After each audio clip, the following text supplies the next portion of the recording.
will win. Bank Pacific. Brothers but branches, we place roots. Member FDIC. During this time of great uncertainty, Security Title is working to support our essential banks. We are working for the family who would have been homeless if their purchase was delayed, for the families refinancing to lower mortgage payments, for the contractor who has fronted the cost to build a home, and the surveyors, appraisers, inspectors, and the realtors who cannot make a living without selling a house. With our office doors locked and our essential team members complying with all government protocols, in our own small way, Security Title continues to serve our community.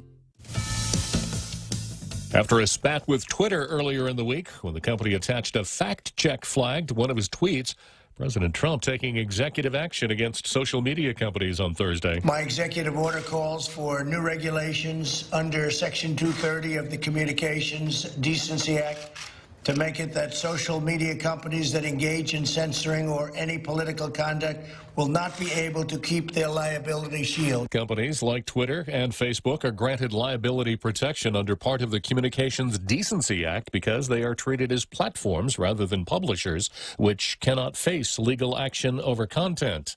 Of course, this all started with the president's tweets about potential voter fraud from mail-in ballots. California now defending its plan for that. President Trump's been critical against some states' plans to send voters mail-in ballots this fall, saying that would be highly susceptible to fraud. White House spokeswoman Kayleigh McEnany pointed to California, saying at one point Los Angeles had more registered voters than adults eligible to vote, and that without clearing voter rolls of inactive voters, ballots would be sent to everyone, including dead people on the voter rolls. In a statement, California's Secretary of State said Oregon, Washington, Colorado, and Utah all vote by mail, that it's a secure, time-tested process. They say Republicans have falsely accused them of planning to mail ballots to inactive voters, but the plan is to send to only active registered voters. Jessica Rosenthal, Fox News. California power regulators Thursday unanimously approved Pacific Gas and Electric's $58 billion plan for getting out of bankruptcy caused by a series of deadly wildfires, despite ongoing worries about the utility's ability to safely operate its crumbling electrical grid. The vote by the Public Utilities Commission just a few hours after a federal judge ripped the company for continuing to engage in what he called reckless behavior. I'm Jack Callahan. This is Fox News. Mezcla Chamorro Fusion Bistro in Hagåtña and Tumon are now open for takeout and free delivery services in selected locations. For more information, call 479-2652 or 3 or 969-2652. Open Monday through Saturday from 11 a.m. to 2 p.m. and from 5 p.m. to 8 p.m. Mezcla Chamorro Fusion Bistro brings you island hospitality with the true taste of modern Chamorro cuisine at the comforts of your own home. They take your favorite local dishes and serve them with extra flair you will only find at Mezcla, a true taste of Guam. Hafadade, this is Carl from APL Guam. Here at APL, our expertise and extensive network can help you grow your business and reach out to more markets. As a responsible carrier, APL is also committed to a sustainable future. Whether it's protecting the environment or investing our efforts in giving back to the community, our dedicated team in Guam and on the U.S. mainland are here to support you. Call 588-4651 or visit apl.com. Horizon Properties can empathize with individual property owners during this trying time. The last thing you should worry about is collecting rent or sending a repairman to your property. With their web-hosted property management system, Horizon can reach out to tenants, vendors, and owners alike and maintain the current prohibition requirements. Let Horizon Properties take care of it all. Help flatten the curve by remaining safe at home. Call 646-7616 or 777-7792 or visit horizonpropertiesguam.com. Horizon Properties, always there for you. Tall Tales with Bob Klitzkie is brought to you by Bank Pacific, banking on the Pacific for 65 years. It's also brought to you by Security Title, when you absolutely need confidentiality in your real estate transactions. Welcome to Tall Tales with Bob Klitzkie, the only show on talk radio where common sense is a lot more common. Phone lines are now open at 888-TALK. That's 888-8255. And now, The Point proudly brings you Tall Tales with Senator Bob Klitzkie. A well-regulated militia being necessary to the security of a free state, the right of the people to keep and bear arms shall not be infringed. Once again, we kick off another exciting episode of Tall Tales with a respectful reading of the Second Amendment to the United States Constitution, giving everyone out there in our international radio listening audience a heads up as to where this program's head is at. Bill of Rights, individual freedom, a little bit of libertarianism, a lot of constitutionality. That's where we are. So I was going to paraphrase Joe Biden. If you don't know whether or not to listen to Tall Tales, then you ain't a conservative. Yeah. Okay, so let's go from there straight to... I didn't hear that horn, Real Joe Cruz. Let me try that again. Yeah. Make sure you're awake this time here. If you don't know whether or not you want to listen to Tall Tales, then you ain't a conservative. Yeah.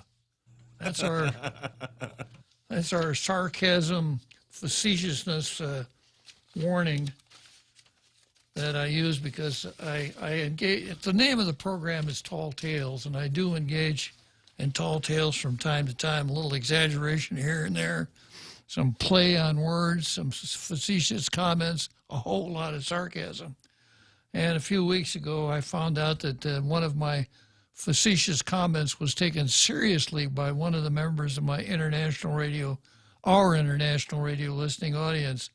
So the Real Joe Cruz has come up with that beep beep to let you, yeah, just to make sure that you catch that it was sarcasm or facetiousness. Okay, let's go from here straight to Zemi Ikotny.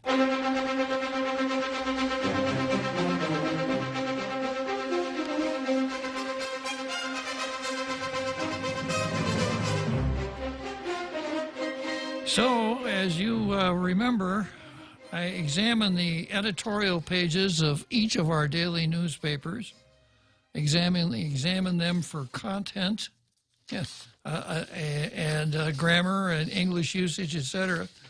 And then starting on the 28th, I had to begin examining the content of editorials for wokishness, because I found that the Daily Post took it upon itself to show us how woke they are. The first sentence in the Daily Post editorial for the 28th, which was, I guess, yesterday, right, Real Joe Cruz? Yes, sir. Yeah. In a perfect world, every baby will arrive in a family that's been eagerly awaiting to shower them with care and love. So come on, Post. Anyhow, I severely chastised the Post, and instead of giving them a blue star, which is what they usually walk away with, I gave them a W. So we don't need walkishness from the Guam Daily Post. There are too many people that want to be woke, not walk, woke. Yeah. Okay, so today we have the black swan. A herd of unicorns is stampeding through the sky. The Daily News has a Guam editorial. Yeah. Do you have a phone number for Ripley's Believe It or Not there, Real Joe Cruz? I think we ought to give them a call. Yeah, we ought to alert them that something that we thought we would never see has happened. You're right, sir. Yeah, and this one is by Rinrati Slimtiako and Dana Williams, the publisher and the managing editor of the Daily News, straight from the top. Rebuilding America and Guam. Rebuilding America is a movement meant to inspire hope and confidence in our country and our community's efforts to move boldly and responsibly into a new era. This weekend, across the country, Gannett and our network of more than 200 newspapers nationwide, including USA Today, will publish a collection of stories that are meant to help our communities understand what we are currently facing and what our futures might look like as we grapple with the Wuhan virus epidemic. So she says, publish a collection of stories meant to help communities understand what we're currently facing. I guess the story from Guam will be all of the hard feelings because some government employees are not getting double pay. Talk about a hardship, right? Talk about something to overcome. Wow. It's a movement that is meant to inspire the possibility of a future that is better than what came before. We know from experience that a global disruption will bring change, a new normal, a new way of doing things. So when you're talking about a new normal, Real Joe Cruz, you're talking about a return to what? Normality. Very good, Real Joe Cruz. Thank you, sir. What about this word normalcy that I hear from time to time? It's fake news, sir. Fake vocabulary, right? Yeah, you're right, Real Joe Cruz. As a community, we are not strangers to natural disasters that would otherwise tear communities apart. Not us. Our community rises to the occasion with the resiliency and compassion of our people. The Wuhan virus pandemic is nothing like the typhoons, earthquakes, and economic hardships that we've faced in the past. In this case, it requires a different state of mental well-being and trust. We also need a determination to create a better tomorrow from the lessons that we're learning as we persevere through our present. The Wuhan virus pandemic has shown us that we are entrenched in the global fabric, entrenched in the local. Well, wait a minute. There are a lot of people here who don't like that sound of that. They want to separate from the United States and let the People's Republic of Wuhan kind of disconnect from all of this worldly connection. They're not going to like the sound of this. This is not a local, regional, or even national disaster. What happens in the countries that surround us is just as important as what happens in our nation. We depend on our neighbors for a significant part of our economic transformation. Until these countries can contain their pandemic struggles, a significant part of our economic engine is stalled. So what do we do until then? We move forward and start rebuilding from the inside out. We take care of our people. It sounds like something that the governor might have written, Real Joe Cruz. Yes, sir. It's the second reference to our people. We listen to the science. Then we start looking at ways that we can be better. We've already started this. The government has an IT plan that looks at ways to improve accessibility to internet services. Nothing has shown the need for this more than the abrupt end of public school a couple months ago. This has illustrated the importance of technology, not only in our schools, but on our island. While many school districts across the country and private schools on our island were able to transform to distance learning education. Distance learning education for our public schools, 30,000 students halted. It's not just our schools. Even businesses who were able to continue to operate were stalled because of government functions that still hadn't been digitized, further slowing economic progress. Yeah, it's true that all the government agencies have not been digitized. I understand last year, though, we finally got rid of all the quill pens. Yeah. No more quill pens in government, inkwells in government agencies. So we're moving forward. Yeah.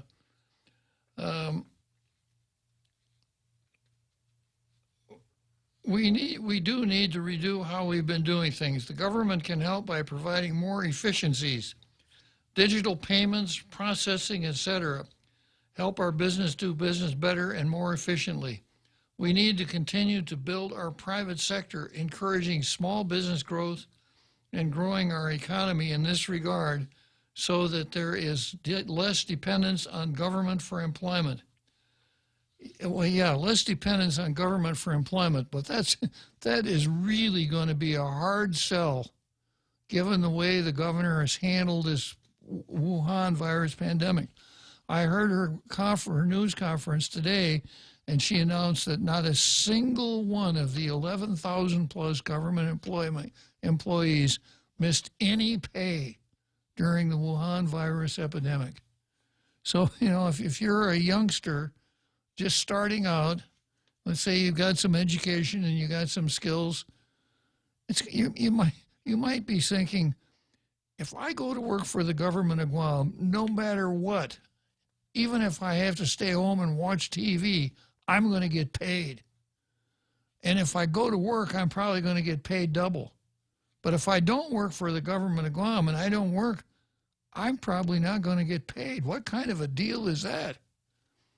It's going to be a little bit difficult to persuade people that they really belong in the they would really do well in the private sector. We need to continue to build our private sector, encouraging small business growth and growing our economy in this regard so that there is less dependence on government for employment. A stronger private sector will bring more jobs to our community. Consumers need to feel safe. The private sector has done an excellent job in evaluating standards for operations in all its industries so that we can make the consumer experience better and safe. The phasing in of openings, the self-policing in the business community to ensure that businesses are meeting subscribed standards, these are the first steps in gaining the community's trust. Business organizations are working together to help business survive by providing training, information, and guidance. In our neighborhoods, we see households and neighborhoods watching out for each other, sharing best practices on village chat groups, maintaining social distancing and quarantines, but making the effort to reach out to family members and friends. Well, yeah, it's kind of a feel-good editorial, but it's better than no editorial at all, or some of the claptrap that they usually run from Gannett News Service or USA Today. Then we go to the Post, and the Post headline starts out with one of my most favoritist words in the English language, Real Joe Cruz. And that is what, sir? Nope.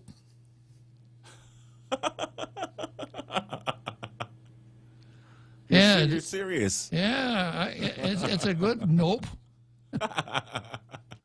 Yeah. It leaves little doubt to the person to whom it is directed. And I think it's actually a contraction of two words, the words no and hope. Nope.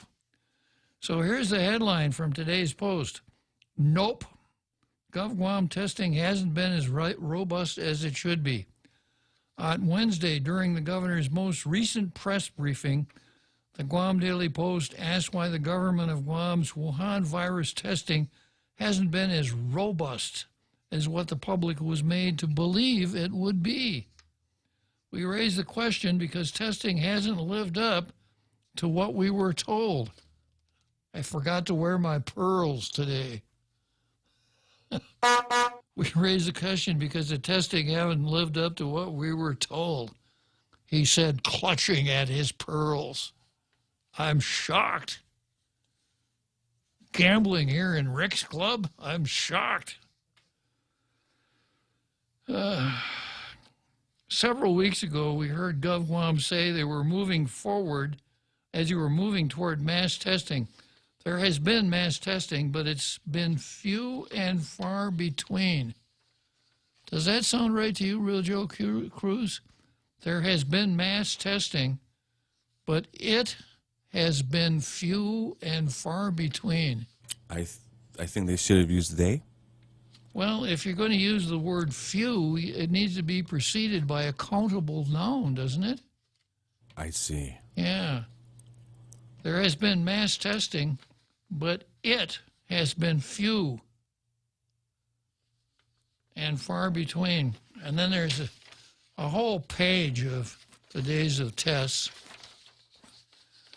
The consistency of mass testing is more critical now that we're easing back into pre-Wuhan virus way of life. Dining at restaurants will reopen today. Beaches and parks will reopen to recreational activities this weekend. Barbershops opened last weekend, I'm happy to say.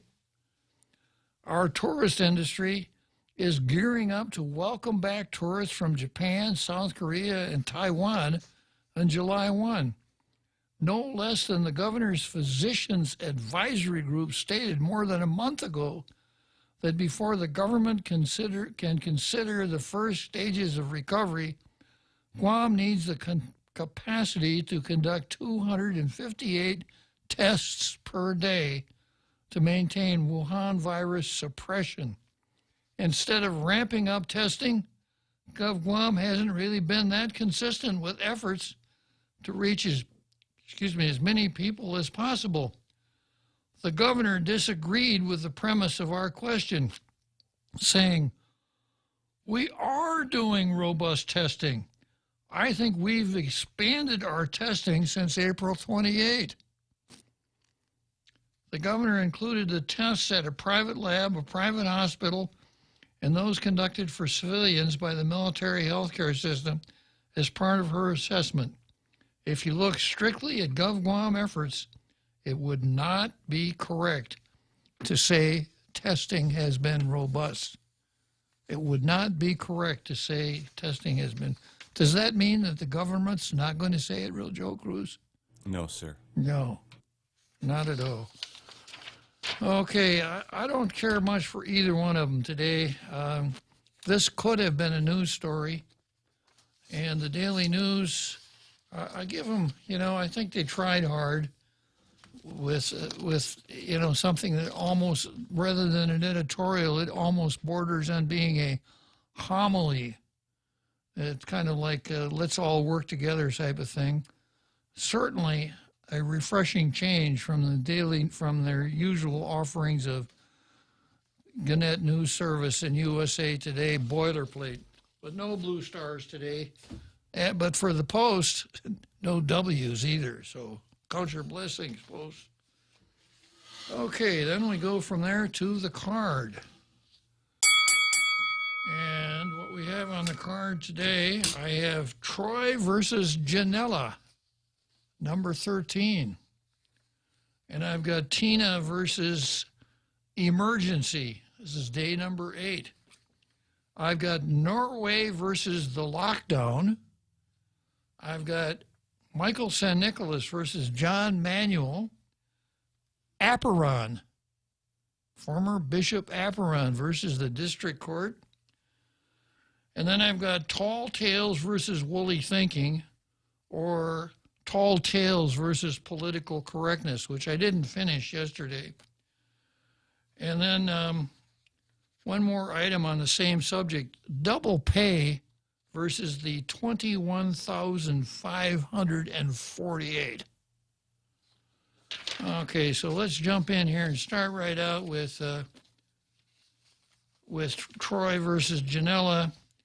You'll recall that Janela muted mics, cut off reporters at the governor's press conference. The lieutenant governor the next day said, not good. He apologized. He said Carlo Brandt should apologize and Janela should apologize. On May the 4th, this story ran, Adelou Policy Director Carlo Brandt said he is responsible for the muting of the media at last Thursday's governor's press conference. Lieutenant Governor Josh Tenorio told KOAM's interactive talk show called Containing Wuhan Virus that he expected Branch and Adelou Communications Director Janela Carrera to apologize to the people of Guam and the media. I actually wanted to say to you, Chris, I think 3 groups of people are owed an apology, said Branch. First and foremost is the reporters that participated in the press conference. The fact that I gave an instruction which resulted with them being cut off, of them feeling like their rights under the First Amendment were not respected, is completely my fault. And here we've been trying so hard to blame it on Janela. I should have given better instructions. I'm responsible for that. You know, the people of Guam deserve an apology because we can constantly point to examples in our history of people who work for the government and think they shouldn't be subjected to scrutiny. And I never wanted to be one of those people, and that's wrong. Branch added, third, I extended my personal apology to the lieutenant governor, and the lieutenant governor had the strength and moral fortitude to apologize to the people of Guam on the radio this morning the moment he was asked the question. The fact that I had to wait for reporters to ask me the question shows that I'm not as brave or forthright as he is, our brave and forthright lieutenant governor. Those who serve the governor and lieutenant governor have to serve them well, and that day was not one of my better days. An apology by Carrera was not issued. Also, no apology from Governor Lou Leon Guerrero has been received as of yet. So I hate to take a sexist approach to this, Real Joe Cruz, but do we blame the men and give the women a pass? Yes, sir. The lieutenant governor apologized. Carlo Branch apologized. Janela, the governor. I don't know. I think to me it's a little pass the potato around game. So I get confused. Pass the potato around. Yeah, game. pass the. I'm taking the blame potato. It's going over there now. It's over there. Oh, where did it go? It's over there now. Okay. Well, Troy kept after Janela day in, day out, and finally, a response was issued by one Crystal Paco, now known as Crystal Paco San Augustine, who said, quote, Carlo Branch has publicly stated that he directed Ms. Carrera's actions that day, and the lieutenant governor is satisfied that he has taken full responsibility. As the responsible party, the apology was solely his to make. It has been made abundantly clear that this situation will not be repeated. Okay, so the Crystal Paco communication came out, let's see, 13 days ago. And in the last 13 days, Janela, at least as far as we know, has not muted any mics or cut off any reporters, but we're going to keep an eye on it. We're going to keep watching. Okay, let's take a short break and we'll come back to the card. Everyone has a busy schedule these days, and sometimes we forget to schedule our routine dental checkup and cleaning. Don't neglect your dental health. Schedule one today with Dr. Robert Yang and his Smile Team, conveniently located at the East West Business Center on Marine Drive, Upper Tumon. Call us today at 647-8702 or 3. Again, that's 647-8702 or 647-8703. We make smiles happen. Cocoa Coffee Company mugs are now here. Show pride for your island as you enjoy your delicious Circle K coffee. Each generously sized 16-ounce mug is etched with Guam-inspired images like Chief Gadao, Serena, Two Lovers, and many more. The Cocoa Coffee Company mug collection is available for a limited time only, so don't miss out. Get yours today and collect them all. Exclusively available at Circle K locations. A portion of the proceeds go toward the Cocoa Bird Recovery Program. Tall Tales with Bob Klitzkie is brought to you by Horizon Properties. Call 646-7616 or 777-7792. You can also visit them at horizonpropertiesguam.com. We now return to Tall Tales with Bob Klitzkie, soaring over the confusion with his superpowers of truth.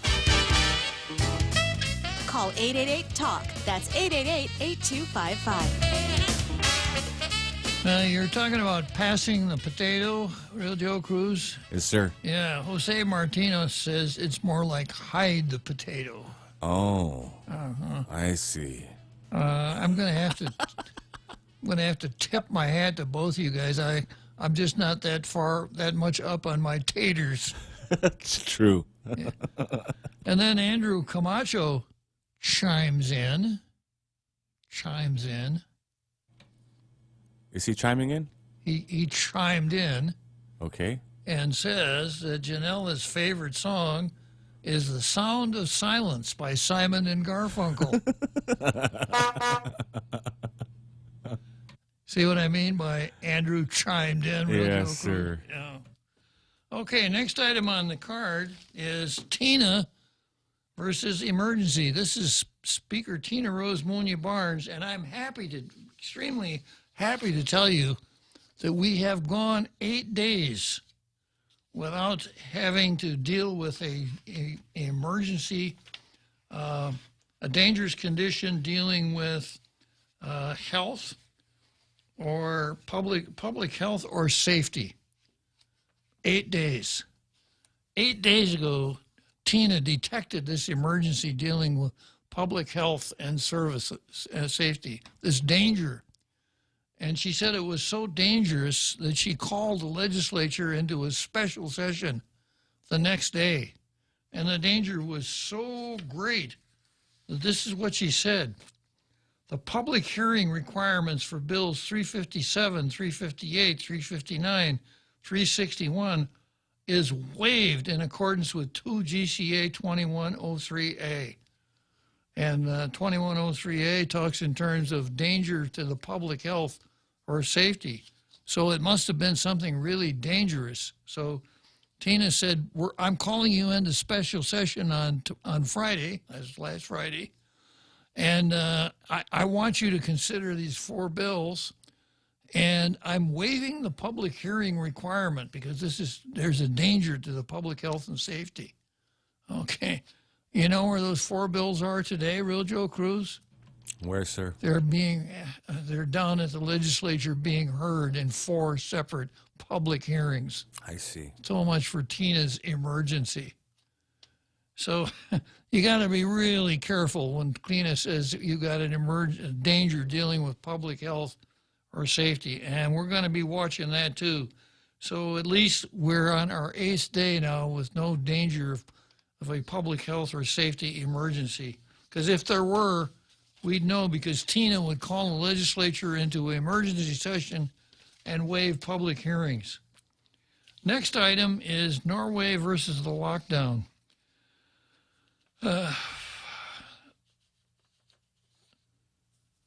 Over in the UK, a publication called The Spectator just made note of a report coming out of Norway that will surprise folks who haven't been closely following the lockdown and the course of the virus closely. The rest of us are just happy someone is admitting it. What are they admitting? That the lockdowns were unnecessary. It turns out that the virus was already on the decline when the lockdowns were ordered. It was not spreading nearly as fast as the most extreme numbers on the basis of which the lockdowns were implemented suggested it was.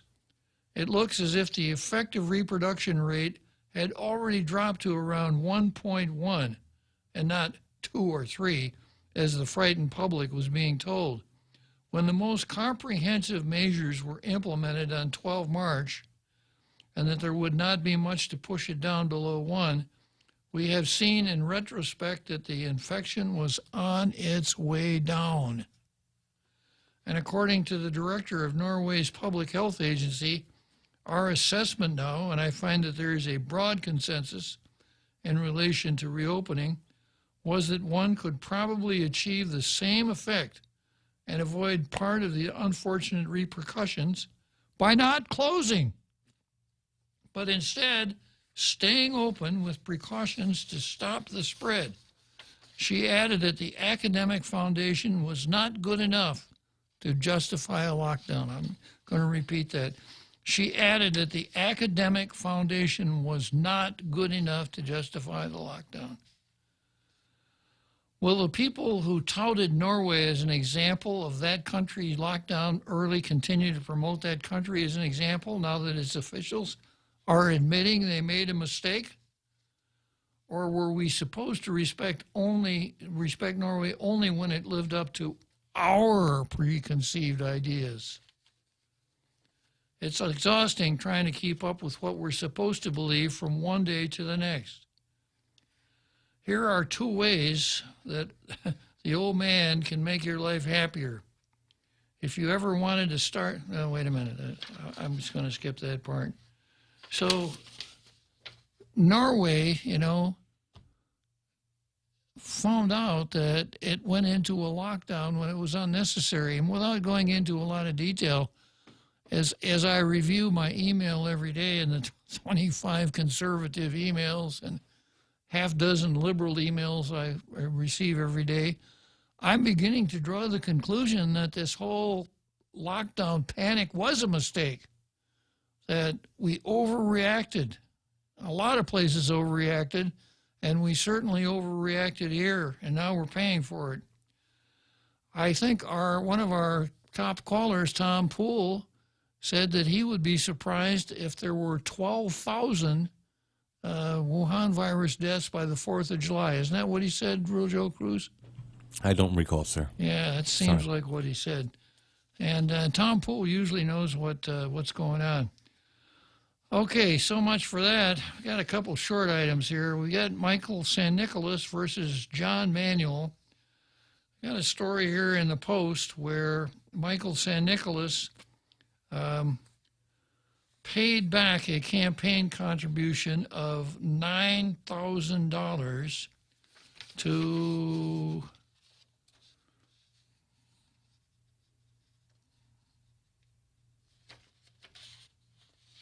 I thought the name was listed here.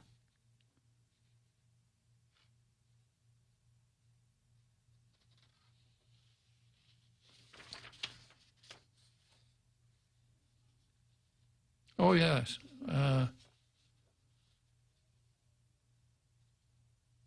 Andrew Park. Delegate Michael San Nicolas' campaign has given back $9,000 in contributions to Guam businessman Andrew Park. And the gist of the story is that this violated Federal Election Commission rules. San Nicolas said that he only found out about it sort of recently, and that what had happened was that his staffer took the contribution, didn't handle it properly.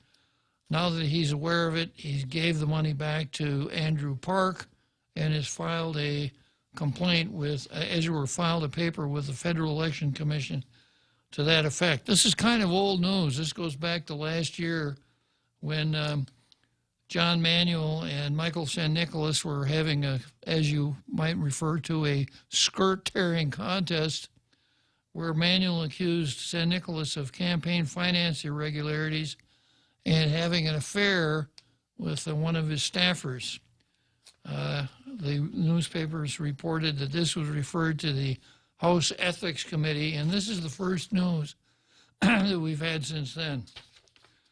Okay, next item on the card, Anthony Apparon, former Archbishop of Guam, who has hied off to parts unknown.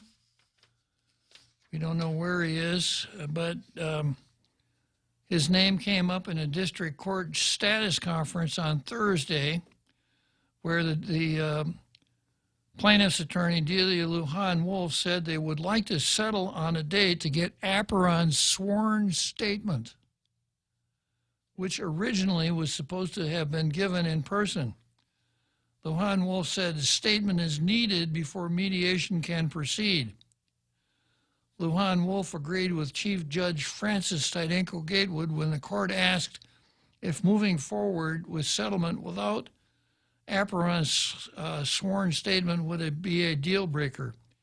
Apparon's attorney, Jacqueline Terlahi, told the court The delay was due in part to the Wuhan virus pandemic. Tydenko Gatewood told the parties to confirm a date to get Apron's sworn statement before any further mediation deadlines are set. And the article goes on to explain the Vatican tribunal had convicted Apron after the former archbishop was accused of sexual abuse of children when he was a Guam priest. He had been accused of sexually assaulting underage boys, including one of his nephews. Apron appealed the verdict, but it was upheld in April 2019. Tydenko Gatewood also said during the hearing that she was told by the Ninth Circuit judges that mediation is still moving right along. She adds that mediation deadlines will be set at a later date. A stay to allow good faith efforts for the plaintiffs and defendants to continue mediation and settle the pending claims remain in effect until July 2nd. It was said in court that a total of 281 sex abuse complaints need to be resolved. So this article leaves out some of the key facts. I don't know what kind of a sworn statement is the plaintiffs in this case are looking for. I can sort of guess that it might very well be that mediation can't begin until there is a sworn statement from a defendant saying that he would participate in mediation, but I'm only guessing. But anyhow, a name from out of the past, Anthony Apron, name mentioned in court again. All right, so we move along from there to the next item on the card, which is Tall Tales versus Woolly Thinking, which is something that I started on yesterday but didn't finish. I think in order to add some context here, I'm going to go ahead to something else, and that is that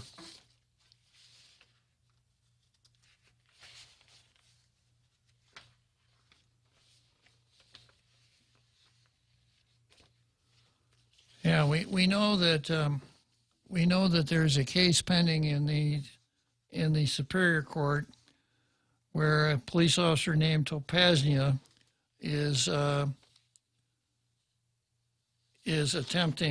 suing for his double pay. And we know that there are 4 bills being heard by the legislature today. I'm having a little difficulty finding my papers again today here. So I think this is really quite interesting because according to today's paper, let me back up a second. You know, we have these food lines where the Department of Education is distributing bags of food to folks who need it, and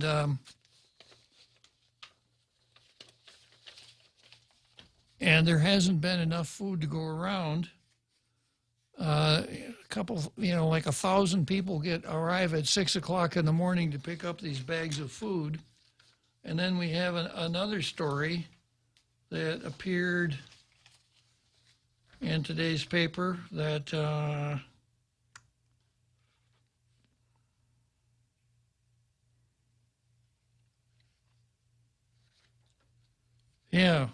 that 21,548 people have come forward to our Department of Labor to sign up for unemployment insurance, meaning that they're unemployed or underemployed.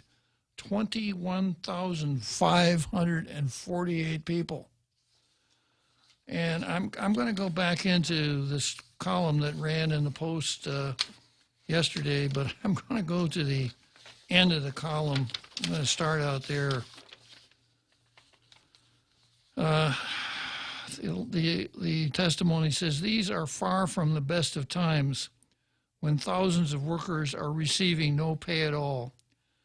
the vast majority of unemployed and underemployed workers likely can't help but being repulsed by the spectacle of GovGuam employees who didn't miss a paycheck carping about double pay. So on the one hand, you got 21,548 people who are unemployed or unemployed or unemployed, and on the one hand, and on the other hand, we have, according to the governor, none of the 11,000 people who work for the government of Guam missed a check, missed a nickel, but some of them are saying, yeah, but we should have got double pay. So 21,548 are looking for some kind of unemployment compensation. None of the 11,000 that work for the government missed a check, but I don't know what the numbers are, but a substantial number of them are now saying, yeah, but we should get double pay.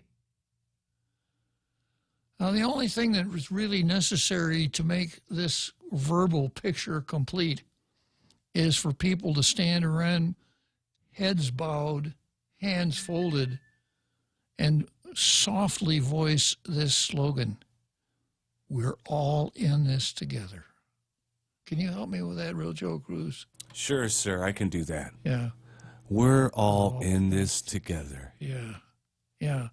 The 21,548 people who have been waiting so long and are itching to get their hands on a little bit of unemployment money, and the government of Guam workers carping because they didn't get double pay.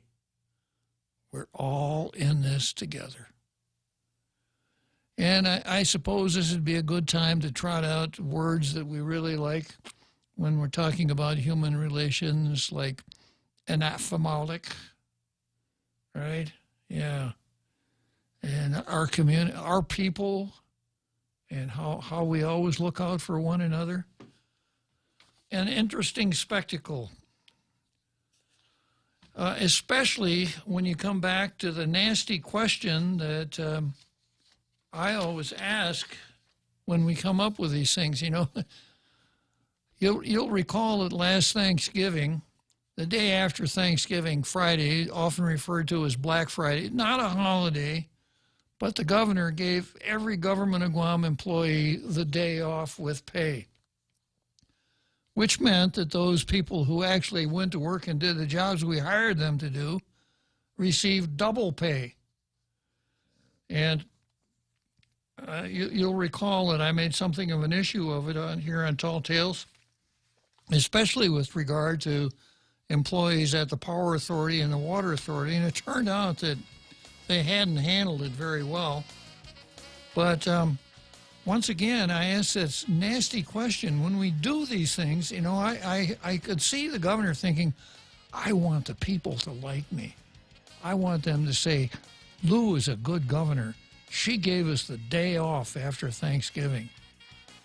Okay, I'm going to come back in just a second.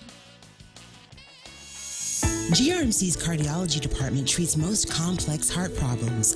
In our catheterization lab, cardiologists use imaging equipment to treat clogged arteries that can cause heart attacks or heart failure.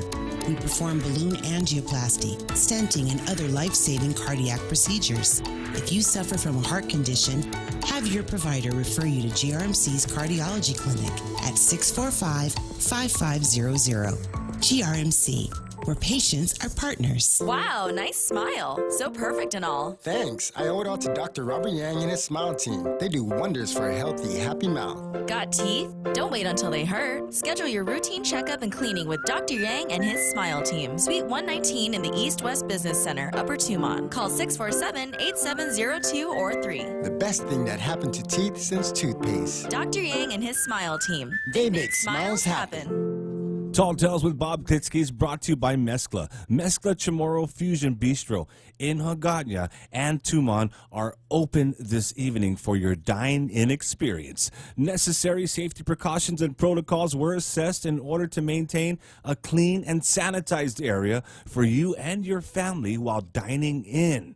Join Mezcla in Hagåtña and Tumon locations for a true taste of Guam.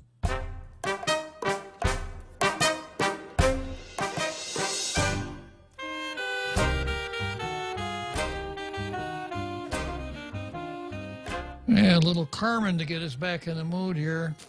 So I peeked at Facebook here. Julie Jane Sablon's talking about, I think, commenting on our rendition of "We're All in This Together" by saying, on the Pac Star 19th floor. Talking about being in. Wow. Yeah. The presidential suite on the 19th floor. Double pay, incentive pay. It just didn't get any better than that. And then, let's see, I had another comment here that I kind of like too.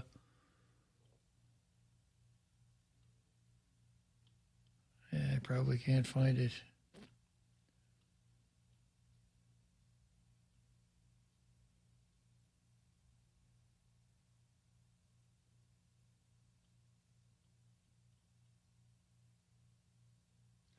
I'll find it by the next break.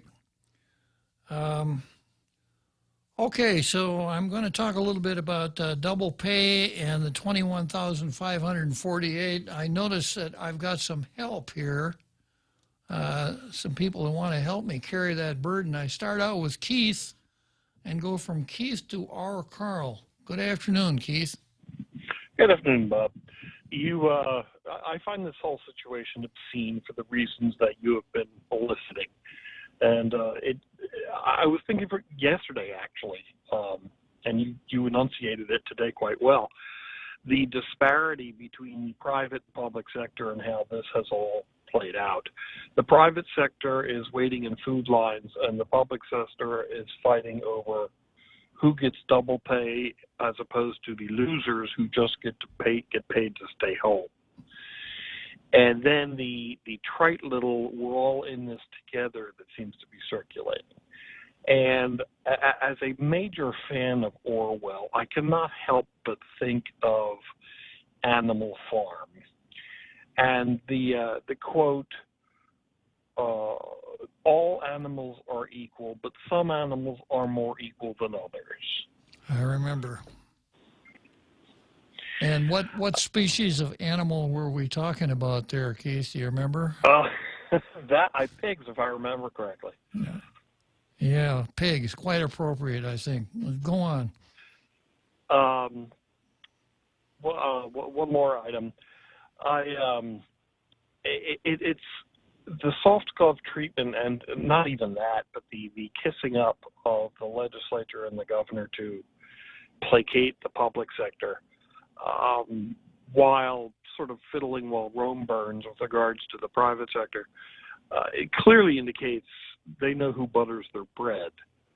And I just have to wonder whether the private sector people, those of us who don't work for GovGuam, are going to remember this in November or subsequent elections.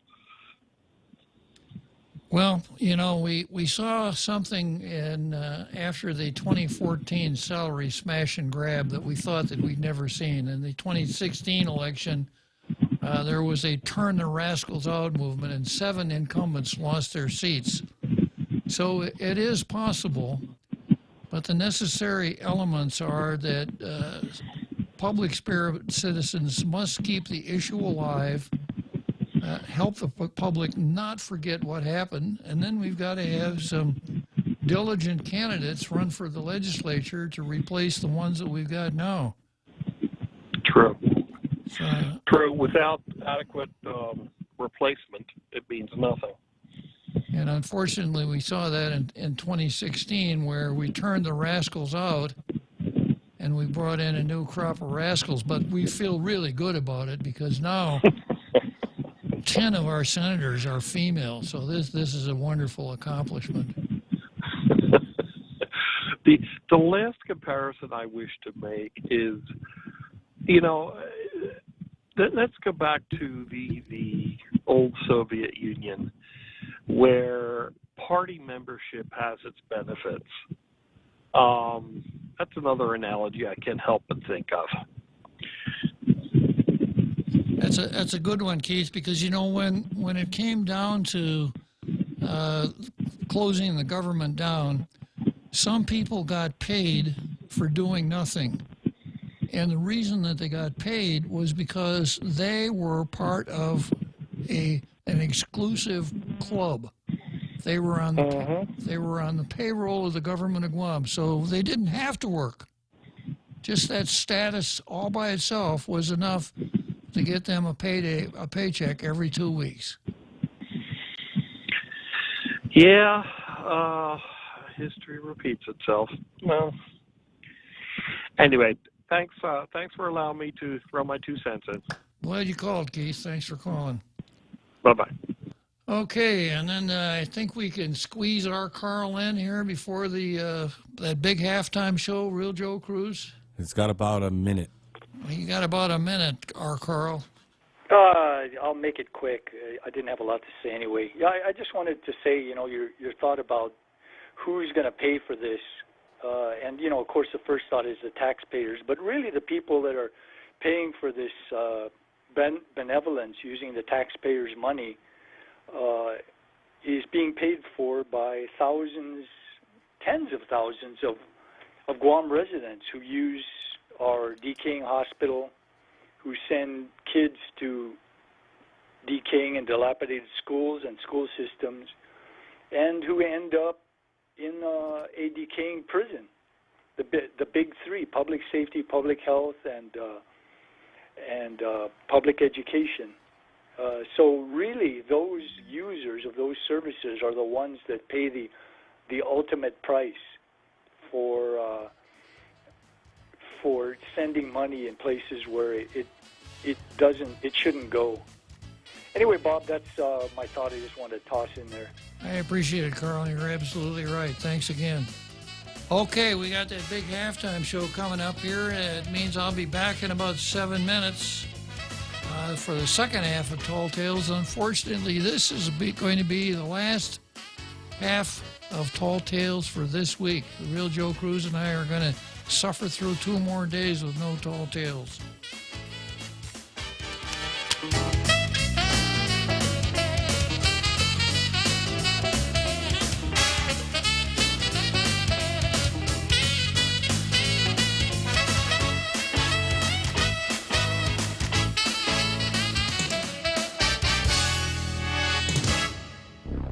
The Point is KUSG, Hagåtña, Guam, 93.3 FM and 104.3 HD3. Police abandoned their own station. I'm Jack Callahan, Fox News. As protesters taunted them and set fires nearby, Minneapolis police evacuated their 3rd Precinct police station last night, leaving it to the mob that then rushed in. Clearly, in this situation, the police, I don't know who was giving them their orders, but the decision was made to minimize the friction with the demonstrators, and they backed off of this location altogether because this was the flashpoint over the last 3 days. Fox's Mike Tobin reports protesters set fires, knocked out windows, and looted the station. The county prosecutor in Minneapolis may have inadvertently fanned the emotions when he called a news conference Thursday afternoon, but Mike Freeman did not announce charges in the death of George Floyd. We are going to investigate it as expeditiously, as thoroughly, and completely as justice demands. Sometimes that takes a little time, and we ask people to be patient. Freeman says the fired police officers are not cooperating with him. President Trump firing off an angry tweet early this morning saying he can't stand back and watch this happen to a great American city, Minneapolis, blaming Mayor Jacob Fry for what he calls a total lack of leadership. The president went on to tweet, "These thugs are dishonoring the memory of George Floyd, and he won't let that happen." Violence flared Thursday night in downtown Louisville, Kentucky over a police shooting more than 2 months ago. The situation became very tense and unsafe for everyone who was there. Shots were fired. People were trampled, running around. I took cover behind a pillar of Metro Hall, just trying to wait out. Flashbangs, tear gas. It was hectic. It was complete chaos. Reporter Hayden Rivstevsky of Fox 41 in Louisville. 7 people were wounded, 1 reported critical. Police tear gas and heavy rains eventually dispersed those crowds who were demanding action in the shooting death of Breonna Taylor in mid-March during a drug search at her home. America is listening to Fox News. Mezcla Chamorro Fusion Bistro in Hagåtña and Tumon are now open for takeout and free delivery services in selected locations. For more information, call 479-2652 or 3 or 969-2652. Open Monday through Saturday from 11 a.m. to 2 p.m. and from 5 p.m. to 8 p.m. Mezcla Chamorro Fusion Bistro brings you island hospitality with the true taste of modern Chamorro cuisine at the comforts of your own home. They take your favorite local dishes and serve them with extra flair you will only find at Mezcla, a true taste of Guam. Horizon Properties can empathize with individual property owners during this trying time. The last thing you should worry about is collecting rent or sending a repairman to your property. With their web-hosted property management system, Horizon can reach out to tenants, vendors, and owners alike and maintain the current prohibition requirements. Let Horizon Properties take care of it all. Help flatten the curve by remaining safe at home. Call 646-7616 or 777-7792 or visit HorizonPropertiesGuam.com. Horizon Properties, always there for you.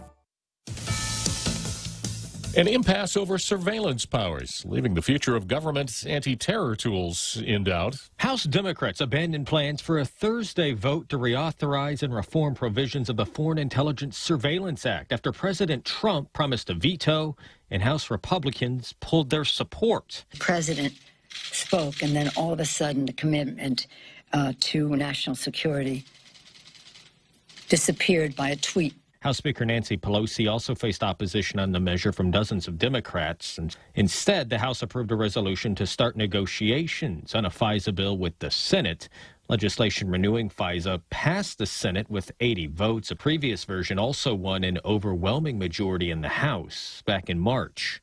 Jared Halpern, Fox News. President Trump Thursday signing an executive order calling for a review of federal laws that protect Twitter and other social media platforms from liability. My executive order calls for new regulations under Section 230 of the Communications Decency Act to make it that social media companies that engage in censoring or any political conduct will not be able to keep their liability shield. The president upset after Twitter applied a fact-check tag to some of his tweets, expressing concern about the chance for fraud in the use of mail-in voting. New research shows the coronavirus is more dangerous for current and former cancer patients. Those who developed COVID-19 much more likely to die within a month than people without cancer who got the virus, according to two studies just published. The nation's capital beginning to reopen. Starting today, a tiny slice of pre-pandemic normality returning to Washington as the 3-month-old coronavirus stay-at-home order is replaced by the first phase of a reopening plan.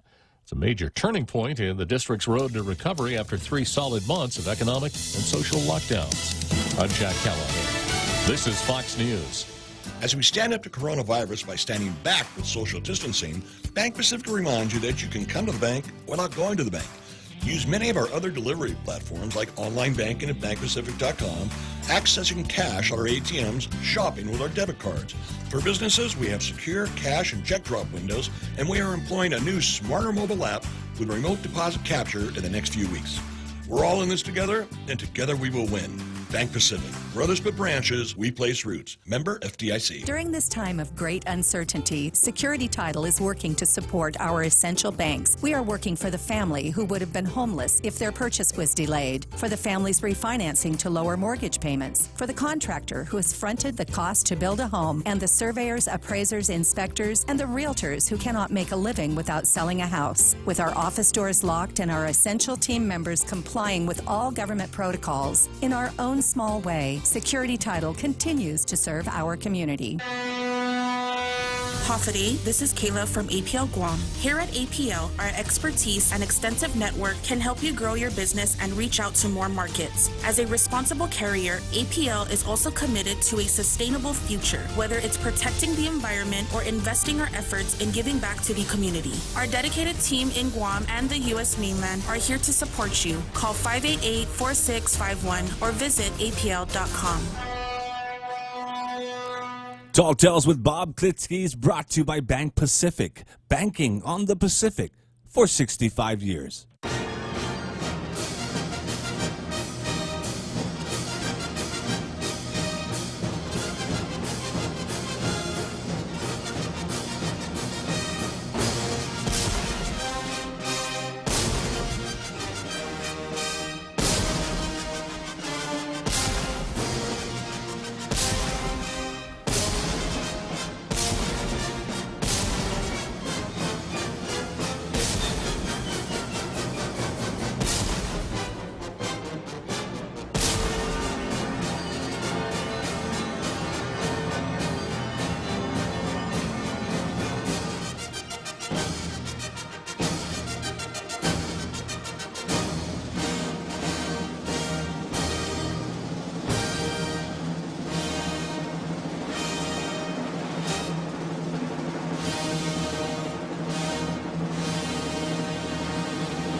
So here we are, back again for the second half, the final half of Tall Tales this week.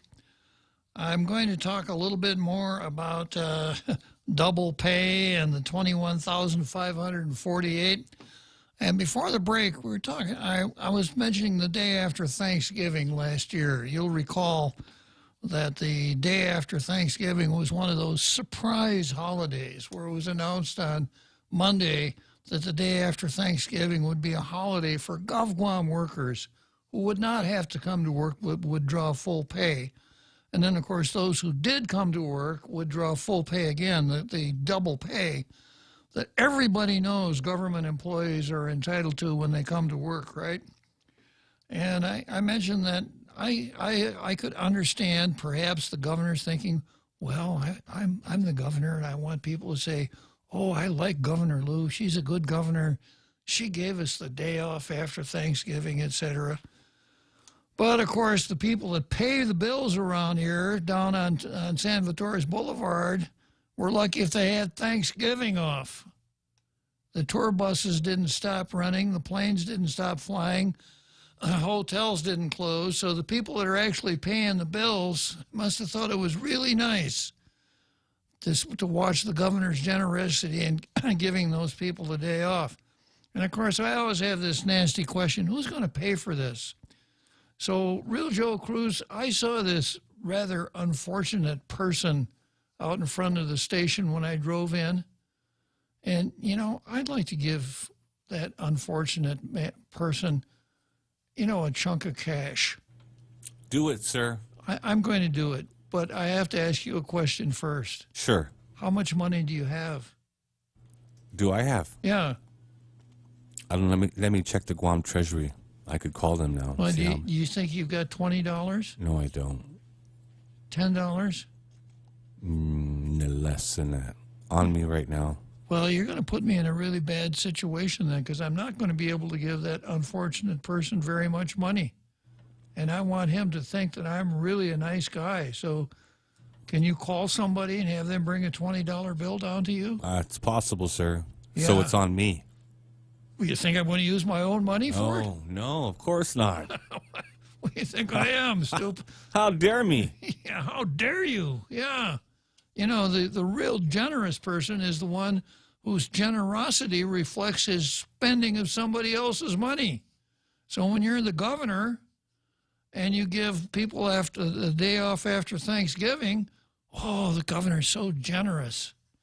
And if you're one of the trippers down there at the legislature today, tripping over each other to make sure that the frontliners were properly recognized for their heroic service, same thing. You want the people, you want everyone to think, oh, Senator so-and-so, Senator Nelson, Senator Raging Lee, they're really kind people. They're really generous because they want to give us the double pay. But they want you to pay for it, Real Joe Cruz. Okay, sir. Yeah, it's a lot easier to be generous with somebody else's money, isn't it? Oh, it is, sir. Yeah. It's the easiest. Yeah. Okay, so article ran in the Post today answering my question, who's going to pay for all this stuff?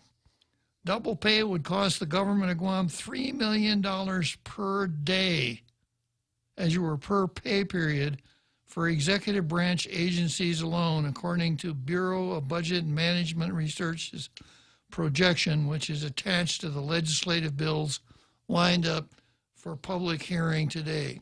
$3 million a payday. Now, let's be clear about something else here. That's not starting today and looking forward. That's for $3 per payday for the, I think we've had 7 paydays since we went into this emergency situation. So do you get a good feeling about paying more for something that you've already paid for? I think human nature is such that you don't feel that way. So you go to the carnival, right? This is pretty apt for Tall Tales. I suspect our Carl and another Joe will get this analogy really quickly. So you ride on the Ferris wheel, and a ticket for the Ferris wheel costs you $2.50.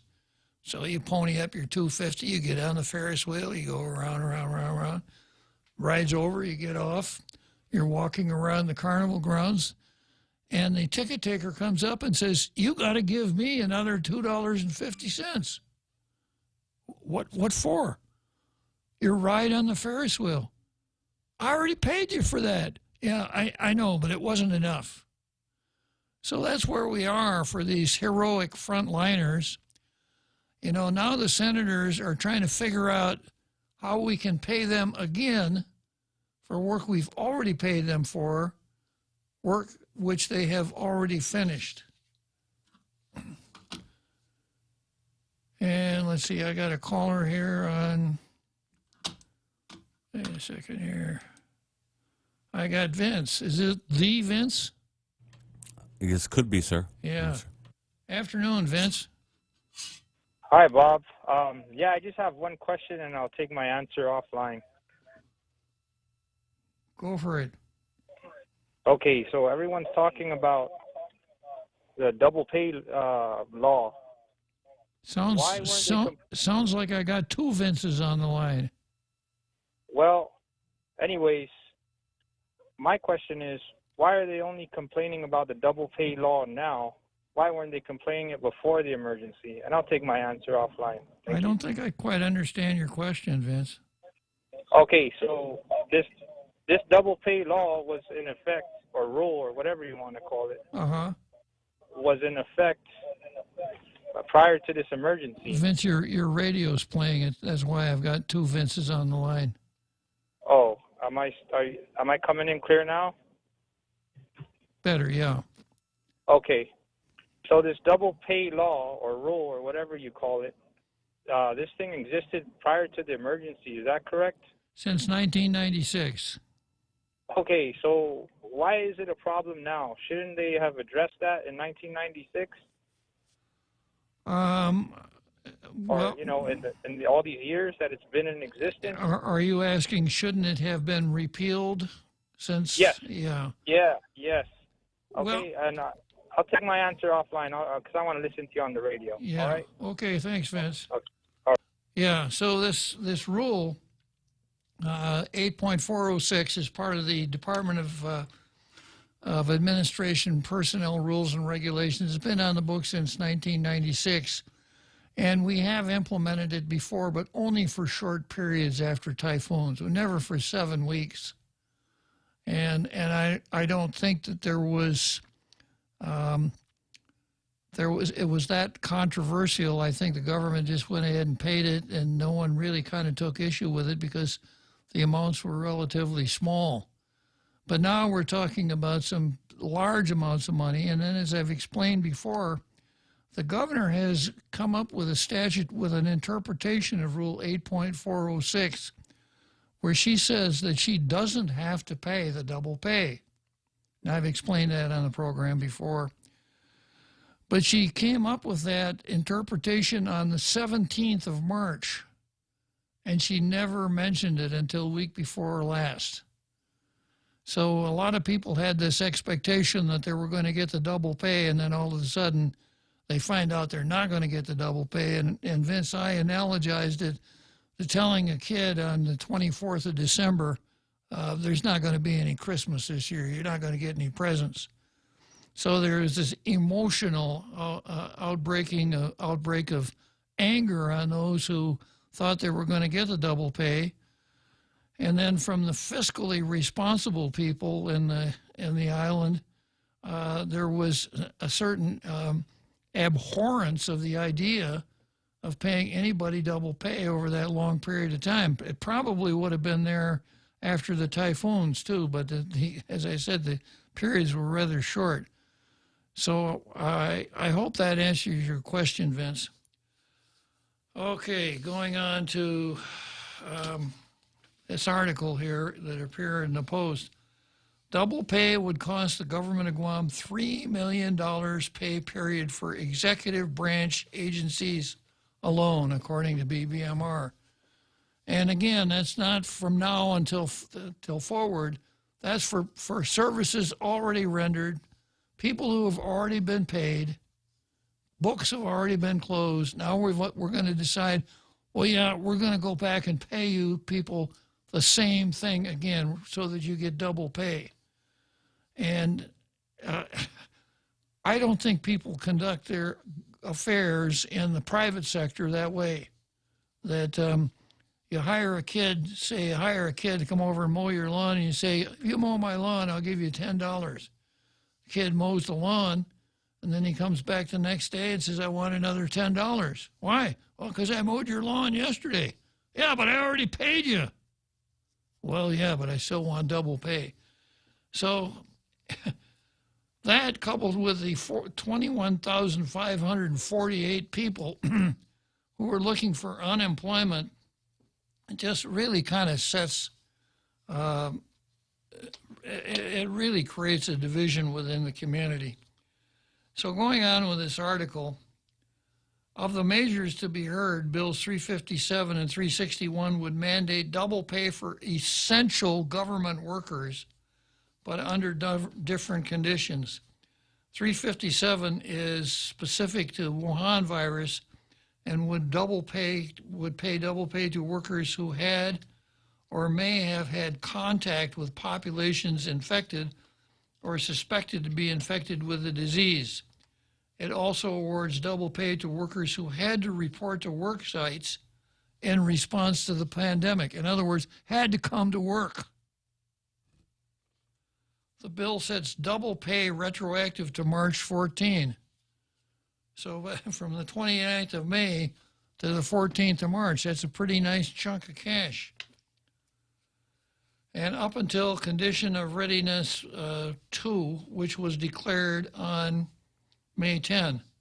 According to the legislation's fiscal note, the measure would cost the government $12 million just in terms of line agencies. Now, let's stop and think about that. $12 million. If we didn't spend if we didn't spend it on double pay, are there other things that we could spend $12 million on? And you think of any place else that we could spend $12 million on, which might tend to benefit all of the people instead of those lucky ones who got to go to work. The bill does allow the governor to tap into federal CARES Act funding to pay its costs. Yeah, but I think that's a really hollow remedy. First of all, the legislature doesn't appropriate money coming from the federal government. And second, I've heard that with respect to the CARES Act, they would reimburse, they won't reimburse bonuses. And these bills before the legislature can't be anything other than bonuses. A bonus is something that you get paid after doing the job. So it just appears to me that by passing these bills now, what you're doing is you're paying bonuses, which would come out of the Treasury. But even if they didn't, if the money didn't come out of the Treasury and came from the CARES Act, money is fungible. So if you don't spend it on one thing, you can spend it on something else. If you don't spend it on double pay, then you can maybe spend it on the schools or the prison or something else where the money is a little bit more essential. The bill does allow the governor to tap into federal CARES funding to pay its costs. About $22 million was set aside to cover pay differential established under the governor's executive order, which is a little different from the double pay. And by the way, which she does not have the authority to put in place. She's come up with her own Wuhan virus pay. It says 3 brackets, 10%, 15%, and 25%. But she's ultra-virus her authority because she does not have the authority to pay people in accordance with that. The legislature would have to enact such a scheme. Nelson's other bill to be heard, Bill 358, codifies the pay differential and sets it retroactive to March 14, the beginning of the current emergency. Now, of course, you got to check with Speaker Tina Rose Munya Barnes to make absolutely sure you know when the emergency began, because she is the legislature's specialist on emergencies. Cost of the pay differential to GovGuam is about $890,000 per pay period, and the $22 million set aside was projected to last up until the end of December. Bill 361 from Senators Joe San Augustine, and this is a name I haven't seen before, Real Joe Cruz. Senators Joe San Augustine and Kelly Marsh. Drain the marsh. Who is this Senator Kelly Marsh? I have no. Maybe she's related to Senator Kelly Marsh. Titano. Yeah. Now we have a senator in the legislature, just for first-time listeners here, who sponsors bills and puts her name on the bills that she sponsors and other official communications. She spells it Kelly Marsh, parenthesis, Titano, close parenthesis. And, we usually refer to people by their last name, so if I were going to follow apparently the convention that the senator herself has established, I'd have to refer to her as Senator parenthesis, Titano, close parenthesis. And I just decided that's too time-consuming, so assigned sound values to the parenthesis sign, and a parenthesis sign sounds like this. But I don't see the name Kelly Marsh Titano here. I just see Kelly Marsh. So I wonder if she's using an assumed name here. Augustine and Marsh's bill is a more general double pay measure that amends current law compensation during a typhoon to compensation during a state of emergency. These amendments award double pay rather than overtime for employees called to report for duty during the emergency. Agency heads, deputies, employees of the office of governor, lieutenant governor are not entitled to double pay. Agency head, governor, lieutenant governor, agency head, residents of the 19th floor, I just added that for drill, are not entitled to double pay. Like Bill 357, compensation under 361 would be retroactive to March 14. According to its fiscal note, the cost to GovGuam would be $18 million just for the executive branch. Now, when they say just for the executive branch, it's sauce for the goose is sauce for the gander, right, Real Joe Cruz? That is true, sir. Yeah. Geesis is. Yeah, so, applying the barnyard equity that gets us to the double pay, I suppose some of the frontline employees at the legislature would be entitled to double pay also. So it's only fair.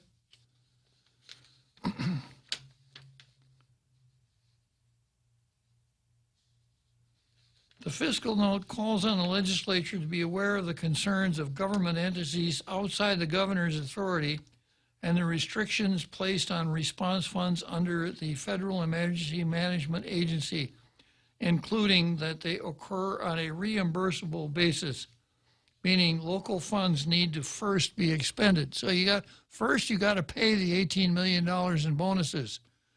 And they would be lump sum because they go from today all the way back to the March 14. So first of all, you'd have to pay the money and then file some papers with FEMA, and FEMA would reimburse you. But you know how long that's going to take. That's not going to be a speedy process.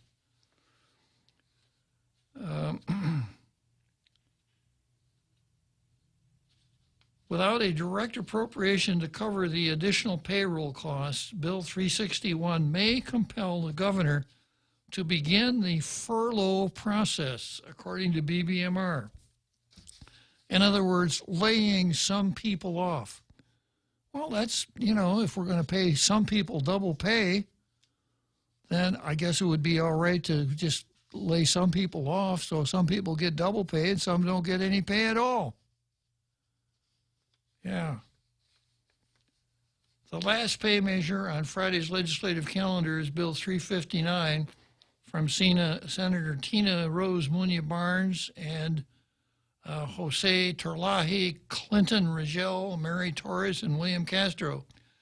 This bill awards up to 240 hours to essential permanent classified employees who receive no additional pay, leave, or administrative time off for reporting to work during the Wuhan emergency. Workers could cash out up to 120 hours of their accrued pay. The impact of this bill is by far the least costly, about $4.5 million at the most, according to BBMR, which means it doesn't have a chance, right? Because, you know, how can you pander to the people out there in the nickel seats when they say, this is the cheapest one? Instead of buying us seats up in the, you know, in the reserve section behind first base or behind third base, you put us out in the outfield, in the bleachers. Bill 359 has also been the least popular among government workers. I wonder why. Who argue the bill is lacking and excludes unclassified workers who also reported to work during the emergency. Yeah, it's really sad that we find ourselves in this situation where we're not paying everybody double pay that wants it. It's really something. Now, I'm going to tell you how I think it ought to work. And we start out with some basic principles. I mentioned woolly thinking. This whole idea here, this whole thing is a classic example of woolly thinking. You invent some new vocabulary, frontline workers, and then you build this story around frontline workers risk their lives. We owe them so much. So we've got to compensate the frontline workers. And then, you know, a lot of people didn't even have to go to work during the Wuhan virus emergency. So the frontline workers should get the same amount as those who didn't have to go to work, plus they should get paid for going to work, plus they should get paid extra because of the risk they entailed. Classic case of woolly thinking. And as I mentioned before, when the main policy base for a salary structure is that some people got paid because they didn't work, you're not going to wind up with anything that makes any sense at all. So this is how I think it should work. We start out with principle number one. Nobody gets paid for not working, period. Okay, we're coming up on the seventh inning stretch here. Cocoa Coffee Company mugs are now here. Show pride for your island as you enjoy your delicious Circle K coffee. Each generously sized 16-ounce mug is etched with Guam-inspired images like Chief Gadao, Serena, Two Lovers, and many more. The Cocoa Coffee Company mug collection is available for a limited time only, so don't miss out. Get yours today and collect them all. Exclusively available at Circle K locations. A portion of the proceeds go toward the Cocoa Bird Recovery Program. If you've ever struggled for breath, you know what a scary experience it is. Whether you have asthma, emphysema, COPD, lung cancer, or another respiratory illness, the right medical treatment makes all the difference. GRMC's Pulmonology Clinic has the latest technology and respiratory equipment, staffed by world-class pulmonologists. Make an appointment today with GRMC's Pulmonology Clinic and start breathing easier. GRMC, where patients are partners. Tall Tales with Bob Klitzkie is brought to you by Horizon Properties. Call 646-7616 or 777-7792. You can also visit them at horizonpropertiesguam.com.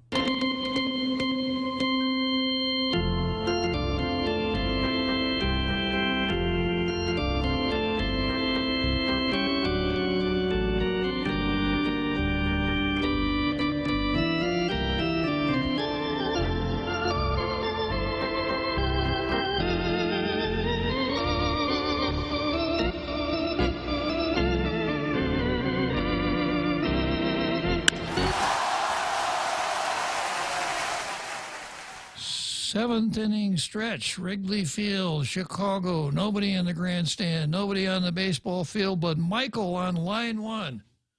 Good afternoon, Michael. Hi, Senator Klitzkie. You were talking about GovGuam workers being paid not to work. What about GovGuam workers that normally are not paid, but we're going to pay them anyway, like substitute teachers at schools?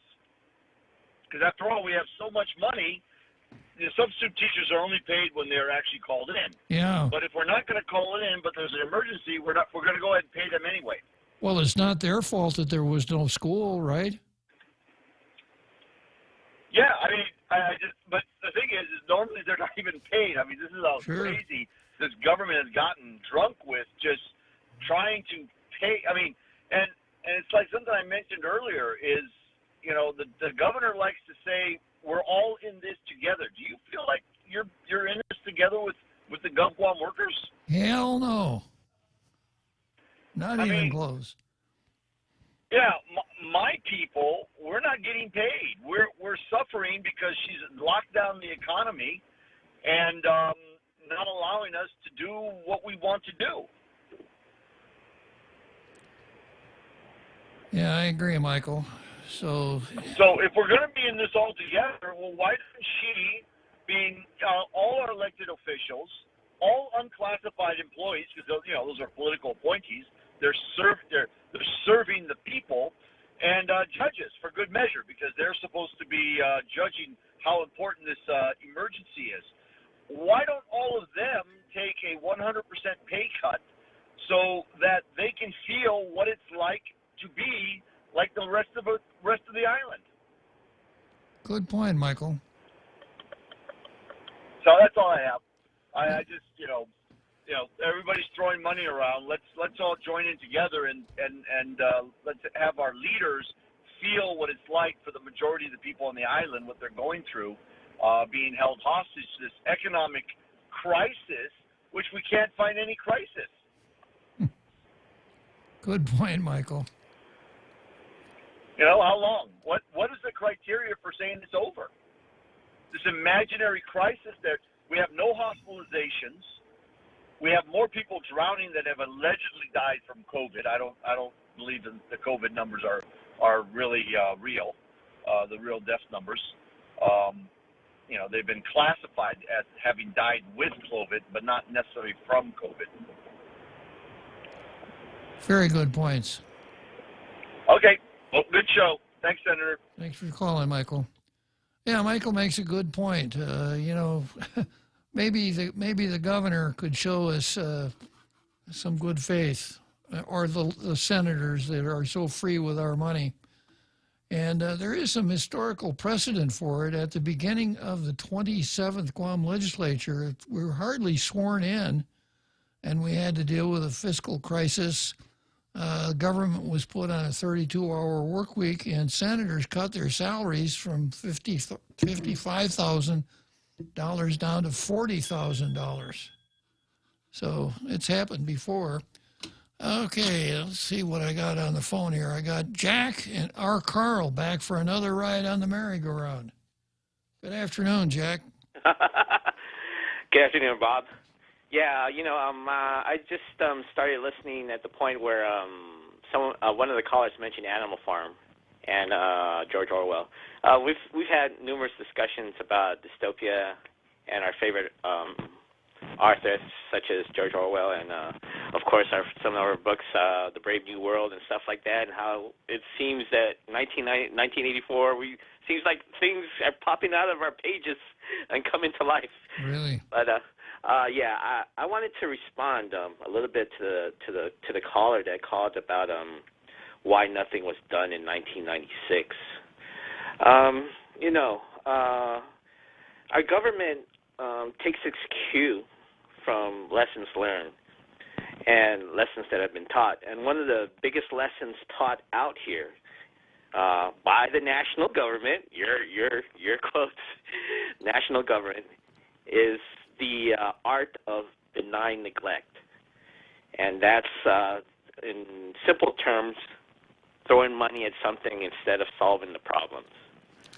And that's basically how I think the legislature works here because of its unicameral system. It has no really check upon itself. It has no really meaningful discussions. And so we have bureaucracies that are mounted on the idea that, you know what, let's just throw some money about it. We're not going to really solve the problem, but let's pretend to do it. But in in the 90s, in the late 90s, something happens. You know, we weren't getting tax refunds. The government wasn't in a great position. But there was an ability to, yes, we had typhoons and stuff like that, but there was an ability to throw even potential money, or what do we say, something that might be, you had a premonition that a typhoon might come, and if a typhoon comes, you'll get this double pay. It's a future thing. It's like kicking cans down the road and stuff like that. It's like building infrastructures to nowhere.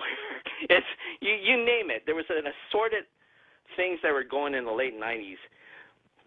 But there's an axiom that we all forgot, and the axiom is this: what is wrong, no matter whether 100 people do it, and what is right, no matter if only one person does it. So we forgot about this. We forgot about our just tangible things such as risk management when it comes to policies. These are all gone. These aren't applicable. It seems like we're making up these problems on our way to more problems, and it is really sad, and I blame this partly because our private sector relies on government contracts. And you and I came from a time when you had a business, you wouldn't even dare do business with the government. Because, number one, the pay was cheap, and number two, the quality was awful. So now we come up, we have the private sector in bed with the government, be it local or federal, where the pay is way up there, but the quality is still awful. So, there used to be a check. There used to be check on policy, and it wasn't your private citizen. It was the private sector. It was the private sector's responsibility to keep taxes low. It's the private sector's responsibility to make sure that this government lives within its means. But like I said, man, when legislation's passing, contracts for this guy, contracts for this girl, contracts for these people, then what happens? What happens when there's a fork in the road? When you have to do your choices between doing the right thing and doing something that, hey, will kick down the can further down the road. This is what happens. This is what happens. So, you know what? You keep on, it's not you, but people say, well, it's your civic duty to go down and complain at the legislature. You know what duty is? Duty is a poor man's responsibility. And I'm sorry. I'm tired of doing my duty. It's just frustrating. It's a benign neglect all the way through. Throw some money at it. Well, I'll tell you this, Jack. If we'd had a real public hearings on those bills, I would have been down there testifying, because I think it's so egregious, and even if it wouldn't have done the process any good, it would have done me some good to get it off my chest, Yeah, but it used to be also a time where the private sphere was a lot larger than the public sphere.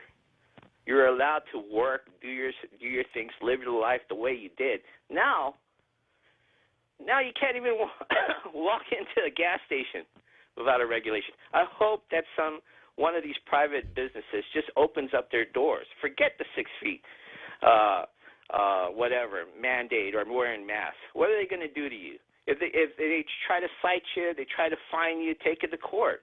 and just bring a picture of a bunch of GovGuam cabinet officials playing poker during a lockdown and say, hey, you know, they did it.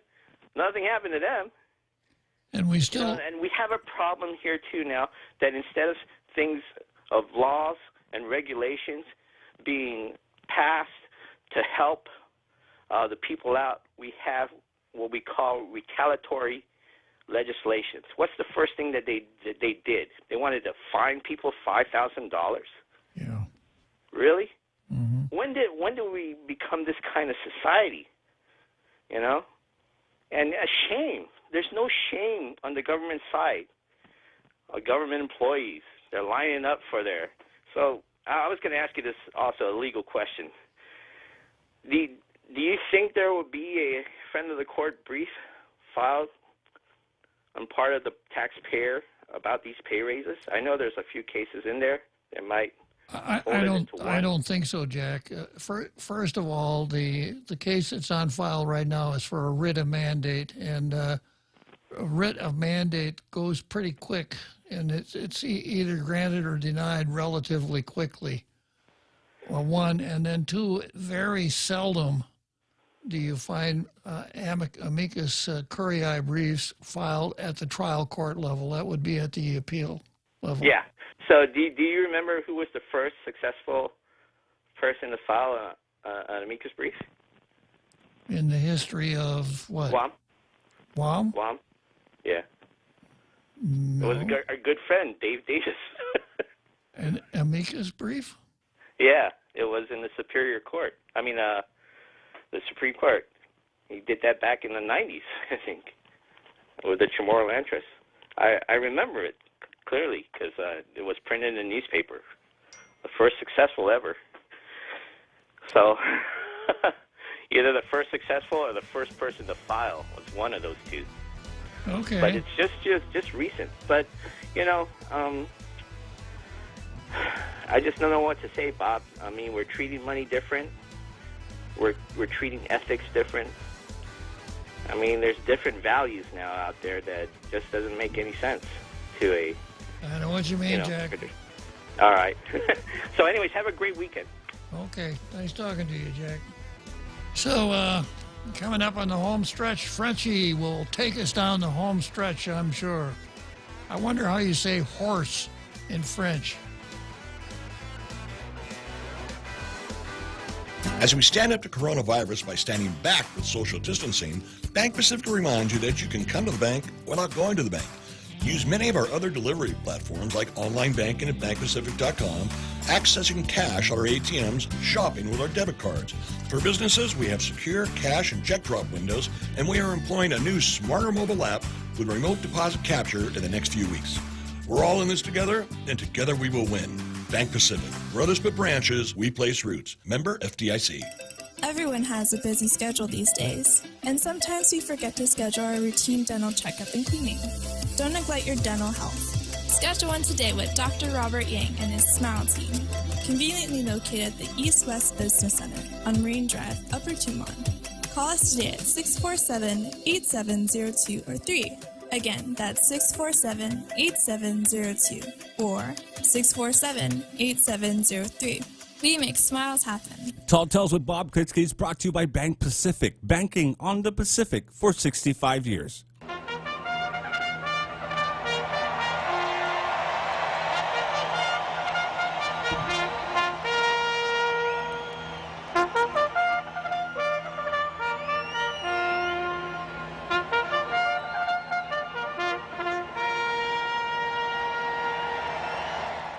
So here we are, home stretch, Churchill Downs, Louisville, Kentucky, with our good friend Frenchie. Good afternoon, Frenchie.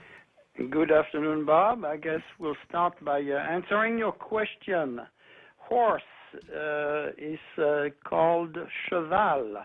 Cheval. Or chevaux as a plural. Yeah. Cheval. So, chevaux for plural. So if there's more than one, it's chevaux, and if not, it's cheval. I had a Frenchie. I had a Chevrolet once. Does that count? No, that one didn't count. Oh, yeah. Okay. Yeah, because it didn't go on the bridge, right? True. Okay. Yeah, the bridge is Pont, so the Chevrolet and Pontiac. Yeah. I got it. Yeah, you got it. Right. So, what's interesting is that on Guam so far, our rate of infection is still below 0.01%. So, and the rate of death, I think, is we are up there with Taiwan as some of the best students. We have had very few deaths from the Wuhan virus. So, I am always a little wary when I hear we will proceed forward based on the science and not emotions. This is typical communist communication tricks, and it's coming from people wanting to push a new normal, which to me it's totally abnormal, and erodes all our own private rights under the guise of modernity. And if you go back in history in the 20th century, look at all the awful things that did happen in the name of modernity. And one of them, of course, being abortion, which has killed millions and millions of babies. So it's just ridiculous to hear those arguments. I think what we've seen is that many governments want to rule rather than govern. And there is a big difference. And that's what we've experienced here a little bit at the beginning with Lou and her edicts. And we've seen it in other states in the mainland and overseas as well. You have governments that want to rule, and they forget to govern. Governing is anticipating, and most of those governments have failed at it. And now they are entrapped in that isolation mantra that is very dangerous because, number one, if you look at the first result that we have, you look at California during the isolation right now, have 3 times the rates of suicide that they normally have, and mostly young people. You have also a large number of cancer patients, dialysis patients, long-term diseases that have died from lack of treatment because it's not considered essential. So those are very bad consequences. And of course, we don't talk about the fact that people are on edge. And we see the results like we've seen the last 2 days in Minnesota, where unfortunately cops that have been overworked and totally stressed killed a poor guy that was not asking anything, and now we have riots everywhere. But it should not be surprising because the mayor of Minneapolis basically poured oil on the fire, and people were already on edge in the poor neighborhoods because they had not got any money, very little food for the past 2.5 months. So you put all those things together and you have a recipe for disaster. And we've seen this. So, as terrible as this poor man's death is, if you put it in perspective, the politicians are a lot more guilty in those cases than the actual bad cops that took the wrong decision at the wrong time.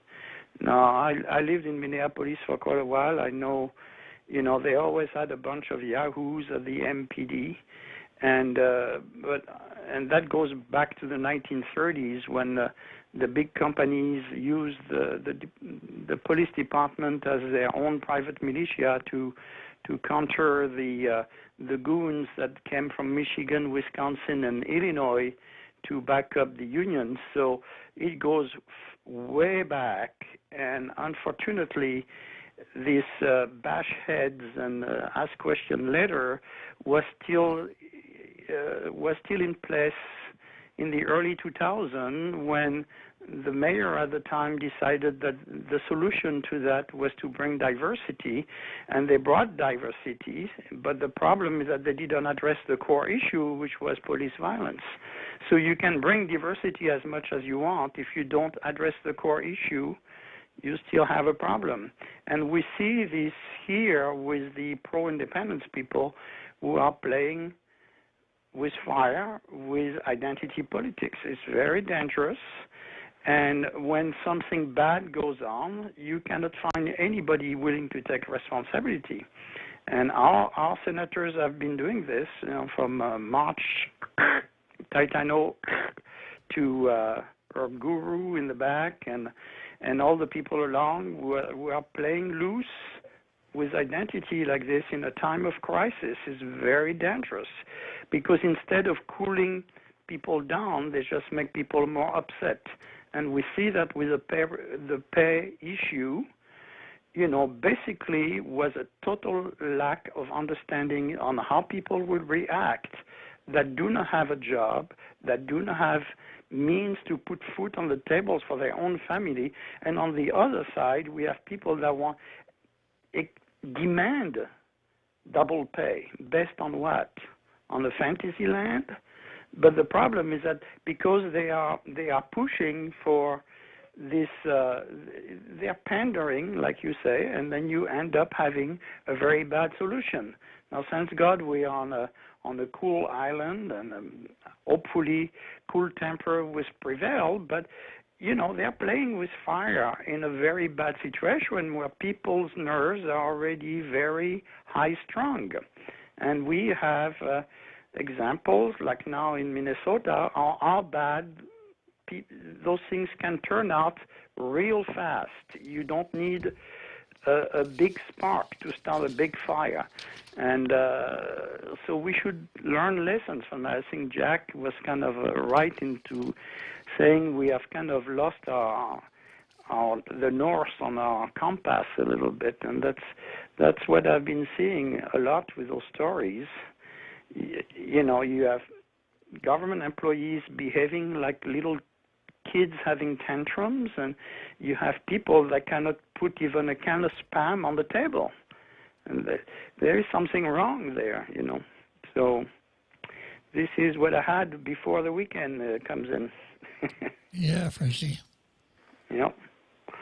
I don't know if you, you've been trying to explain the double pay, but I don't think there is any good way to explain it, It's basically privileged people trying to keep their privilege at the cost of everybody else.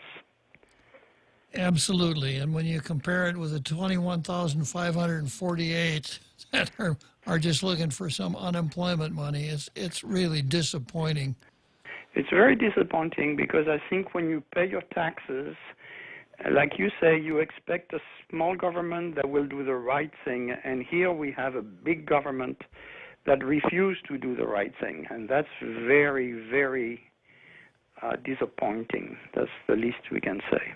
I keep on the lookout for an effective, efficient government that operates within the rule of law and provides basic governmental services. Yeah, that's very simple, but it sounds like it's an untenable utopia for many people. That's very disappointing.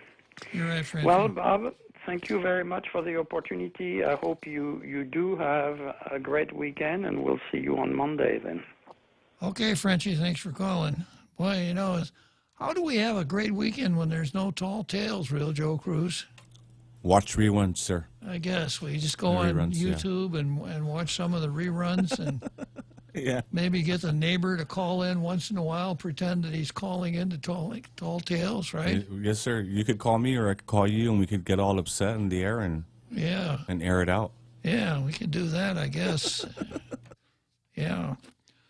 Okay, so we got about 5 more minutes here before the end of another perfect edition of Tall Tales. So I was explaining how to go about the situation that we're in right now. And I may not have time to finish it, but I can finish it on Monday. So you start out with the proposition that you never pay someone for not working, ever, period. And then 2, people that have jobs get paid to do the work, and the danger inherent in that job ought to be part of the calculation of the wage for that job. So nurses work in hospitals. There are sick people in hospitals. The fact that there are sick people and disease in the hospital ought to go into the nurses' regular pay schedule. Linemen climb power poles.